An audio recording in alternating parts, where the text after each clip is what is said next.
Hey YouTube, it's Mike here, and today I'm bringing you guys Hold Man to Glory episode 7. So we're gonna do this one a little bit different. We're not gonna use the webcam or whatever, the cam for this one. But anyways, as you can see, you guys are gonna see the results of my weekend league. You're gonna see the team that saved my weekend league, and at the beginning, you guys are gonna see me do a lot of stuff. I bought a big player this week for people that haven't seen my stream.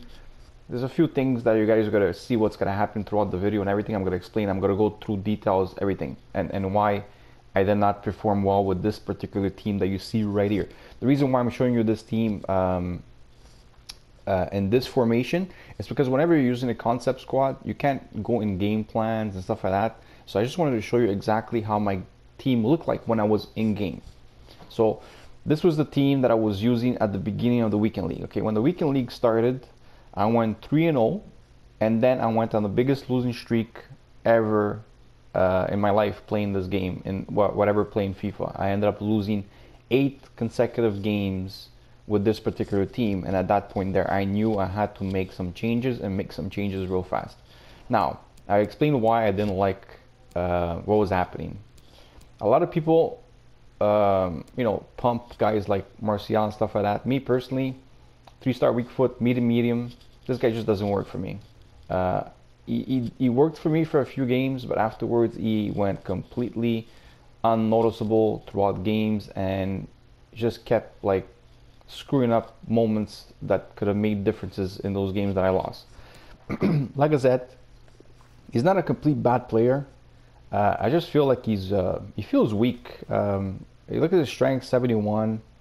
I don't know, he just feels weak. He doesn't feel as fast as his pace says, also 81. He's not that fast. Overall, I'm just not crazy about him. Lucas, whatever. I mean, this is a card that anybody should have made because it was so cheap to make. He's okay, but again, 3-star weak foot. I feel like it's a weakness. I mean, overall, the card is okay, but it just didn't work well. Defensively, like midfield, I don't really have much to say. I mean, Herrera is pretty bad, to be honest with you. Wayama is pretty good, and this guy here, I just had to put somebody there. I really didn't like him. Defensively wise, Shaw is okay. David Luiz with Alder, I can't say this guy's name anyways. They just make a bad combo. Then Aurier was okay, and I ended up putting Kepa on because I ended up selling my my check because I was making profit on them. It was all an investment with those cards. Anyways, so before we get into the team that saved my weekend league, well, actually, let's get into it right away. We'll look at it right away. There's actually 2 spots missing, okay? Because we're actually going to make a purchase today, depending on the price, but we're going to make a purchase. Also, you guys noticed there was a lot of cards that was sold in my transfer pile, and also you noticed that I had over 200k. I explained all of that. Anyway, the big purchase was Mbappe. Now Mbappe, 17 games, 16 goals, and 6 assists. This guy changed my weekend league for 470k.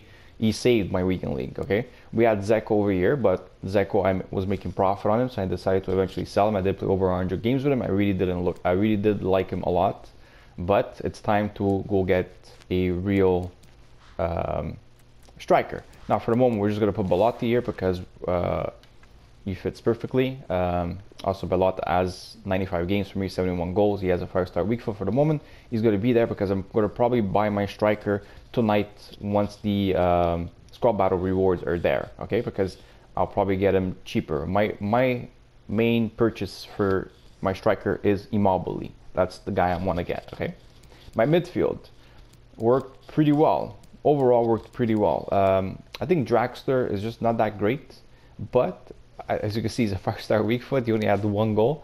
I like the 5-star weak foot, but for him to only have 1 goal and 0 assist was very surprising that he went unnoticed most of the weekend league. Thank God for guys like Hidera that scored 10 goals, and I didn't expect him to be the one that was going to shine offensively wise, because you look at his pace. 57, you're like, okay, this is not the guy that's gonna shine for me. He's the one that ended up shining as my midfielder. But really was okay. He has a bad weak foot, a real bad one, that he has a hard time scoring. But then again, he ended up scoring 3 goals, and that's 2 more goals more than Draxler. So I don't know. Anyway, in my defense, I had Barzagli. This is one of my big changes. I was kind of fed up with Barzagli, and what I'm going to be doing is I'm going to be buying Manolas. Okay, it's between Manolas and Benetia, but I think I'm going to go with Manolas because of the speed. He has more speed. Tonelli is actually pretty good. I would actually tell people to go pick this guy up. I got him in one of my packs. But I mean, if you could get this guy for around 13K, I would consider suggesting you guys to pick him up because he will go up in price based on, like whenever you're going to need inform and stuff like that. So it's one of those cards that's worth having in your inventory, even if you're not going to use them. Of course, like I said, I sold Barzagli because I'm getting Manolas. This guy is an investment. He's a very good player. As you can see, I bought him for 95K. He's already going for like around 130, 125, 130. I'm still waiting because I believe this is going to be one of those cards like last year Valencia. Ended up going for 400, 500K. I'm not assuming this card is going to go for 3, 4, 500K, but at least 200K because he does play with Juventus. He's the best right back in the Serie A, and plus he has a perfect link with Ronaldo, and everybody likes to play with Cristiano Ronaldo. So, and of course he has a chance to go up as overall, get like upgrades based on his fact that he's a one to watch. And we used Perrin and Nets, of course, because I ended up selling my Buffon for profit, right? So anyways, that is the team that saved me. So as you can see, I finished gold 3. Unfortunately, I finished with 16 wins. I was one win away from gold 2. My goal was to hit gold 2. The problem was because whenever you go 3-0 for your first games, and then all of a sudden you end up like losing 8 consecutive games, I was actually lucky enough to actually recover and actually finish gold 3, because when you go 3-8 in your first 11 games, you're kind of like in big trouble. So for me to actually end up going 13 and 7 afterwards, is it 13 and 7? No, 13 and 6 afterwards, to be able to achieve gold 3, 16 wins, with getting Mbappe in cards like that, my midfield and all that, like that second team you guys saw, the team that I'm using, made a huge difference for me to actually save my weekend league. Mbappe is a unreal card. I mean, when people look at his price range, they'll probably say, "Wow, you really end up paying 470K for it." And the price range is because, of course, his team of the week is out, and it went up, so it will drop in price. But if people are looking for game changers, Mbappe is definitely one of them. Now, 1 second. Sorry about that. Take a sip of my coffee because I like to drink coffee. Anyways, let's go into my cards that I ended up selling. So as you can see, my remaining Zekos, I sold them for like between 6.3, 6.5. I got them all for 4K, so they were all profits. Of course, I had way more than that before. I ended up selling Barzagli for 5.5, exactly the amount. I paid 5.2 for him because I ended up getting him with a shadow when I bought him. I just started rinsing out some of the players. As you can see, they all sell for like not that big amount. These are just cards that I had in my club. I ended up starting to sell some of these, basically just to get rid of like certain cards that I feel like I just pick up some coins now, and later on with the untradeable packs that I'm going to open up with my division rivals, I will be able to get most of those cards probably back just by the amount of packs I open up with the untradeable packs, right? So I wanted to make my money. As you can see, I have 2 rows there. That's because I ended up like purchasing them for like 1.8K at the beginning of the week. I ended up selling like 3 or 4 of them, but then its price really dropped, and now I'm having a hard time selling them for 1,005. So I'm gonna end up losing on these 2. It is what it is. Sometimes you lose, sometimes you win. Overall, I wanted to show you guys my remaining club, because I'm sure some people are wondering, like, because I still get asked questions like, "Hey Mike, how much money did you put in the game?" And if you guys are watching the series, I only put 50 bucks at the beginning of the game. It's because I made that big investments in my 85s, 86, where I ended up buying a lot of like Zekos, a lot of Ribery, a lot of my God, what's his name? Verratti, a few other guys I bought. Of course, I'm buying also Team of the Week cards. Oh my God, what am I doing? So for example, like if people want to make money, I would tell you to pick up a guy like this. I did play with him, but I mean 13K. He's got potential to go up, okay, for SBCs. Offman, got him for 11,750. Okay, if you could pick this guy up even for 13K, pick him up. You got to remember, this guy plays for the Bundesliga. If by chance Marco Reus ends up winning the Bundesliga Player of the Month, you may need some of these informs. So it's just worth buying some of them and keeping them in your inventory. Same thing with Ospina. I ended up buying it for 10,005. There's no way in hell you'll lose money on a inform 82 overall from the Italian Serie A league at 10.5k. You know what I mean? These are cards that will eventually make you profit later on. Tonelli, it's because I'm using him on my team. He was also my first owner. I packed him, so thank God for that. Of course, you know, like I said, Mbappe 470k, Kidera, Matuidi, all these guys. Some of these guys are guys I packed. Some of the most of these guys are all guys I packed. Sorry. As you can, this is my inventory, so I'm just showing you real quick what I have left.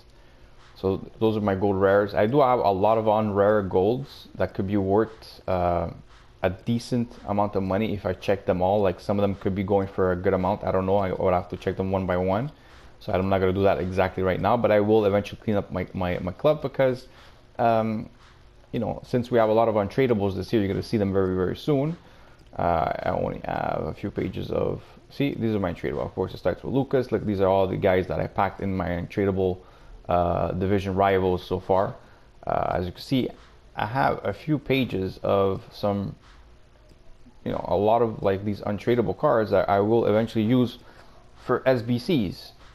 So, I mean, you know, a lot of people wonder why, you know, why taking the untradeable packs over tradable packs or coins in division rival rewards is based on that. I mean, look, everybody has their preference. I personally believe that if you pick the untradeable packs because you're getting double pack, I think that in the long run, it's gonna actually benefit you more at the beginning than actually taking the coins. Now, of course, if you're short on coins and you really want to make a difference to your team and you want to buy a certain player, I would definitely suggest going for the coins. So that's a guarantee. How do you write Manola? Oh, that's right. Okay. That guarantees you like the coins you need to be able to you know, buy what you need. So this guy is going for like 33k, I think. Oh, more. 30. What the hell? What's happening? He is going for 35k. Wow. Okay. Yesterday he was going for like 32k. So I definitely definitely should have bought him yesterday. But you know, it is what it is. Sometimes you lose, sometimes you win. Yeah, what about Benetti? Benetti look like he's going for a cheaper amount. The problem with Benetti right now is that is he going for under 33? Yes, he is. I like Benetti. I'm a bit scared of his stamina though. I'll show you the stats real quick. He got 69 stamina, and I'm a little bit worried about that because I want some. Because that's why I ended up selling Berzagli. I felt like he got tired. It wasn't just based his pace. It wasn't, you know, it wasn't only based on his pace. It was based on. I felt like he was getting tired towards the end of games. Maybe that's why I was giving out so many comebacks and stuff like that. Anyways, don't want to make this video longer than it is. I just wanted to show you an update of what I'm doing with my team. Next week, because this week you get about next week. The rewards are gonna come out for division rivals and of course for weekend league, and I'm gonna be making a video, of course, on those rewards on Thursday when both of them are out. So you guys are gonna get to see what I'm gonna pack out of my weekend league and division rival rewards. Of course, this week I am gonna try to eventually get to division 4. As you can see, I'm still at 1,460. I haven't played that much weekend league, but again, I got a lot of these division rival points playing weekend league, so I will be getting division 1 rewards again for division 5 rank 1, I mean, rewards. And hopefully you guys enjoyed this video. I know I got a lot of like likes for my rant video. I'm happy that people like that. I really needed to get it off my chest too, because the game was really getting on my nerves, as you could see. Anyways, that's besides the point. I hope you guys are enjoying this series. Hopefully you guys are going to continue watching, and I'll see you guys in the next one. Have a good day, guys. Bye bye.